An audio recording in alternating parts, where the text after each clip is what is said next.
In today's video, I'm going to teach you how to register 1688 account. First, open your browser and go to 1688.com.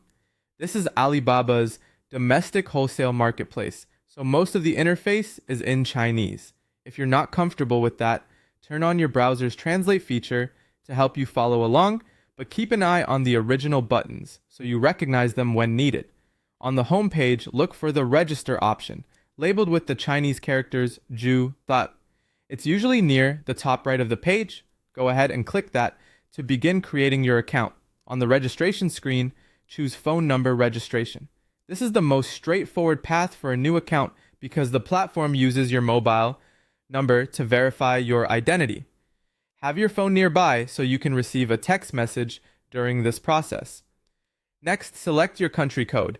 You'll see a drop-down list, often showing a flag or a plus sign, where you can choose your country so your number is formatted correctly.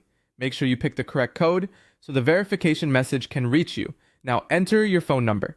Type it carefully without spaces or special characters, and make sure it's the number you currently have access to. If your number normally starts with a 0, that's typically omitted once the country code is selected.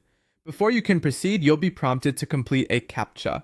This is a quick security check to confirm you're a real person. Sometimes it's a slider puzzle or a simple checkbox. Follow the on-screen instructions. If it doesn't pass on the first try, just try again or refresh the CAPTCHA. After that, you'll receive an SMS verification code. Keep your phone close and watch for a text message with a short numeric code. It usually arrives within a few seconds, but depending on your carrier, it could take a minute. Enter the code exactly as it appears. If translation is on, be sure the field label still matches what you expect, so you type it in the correct place. Once the code is entered, click Confirm. This submits your details and completes the phone verification. You should see a confirmation on screen and may be redirected back to 1688. From here, you can start exploring the site. If you plan to shop or message suppliers, you can later refine your profile and settings, but your basic account is now active. A few tips before we wrap up. Ensure your phone can receive international SMS if you're outside China. Keep the page open while you wait for the code and avoid refreshing the entire page unless something clearly times out. That's it. Your 1688 registration is complete.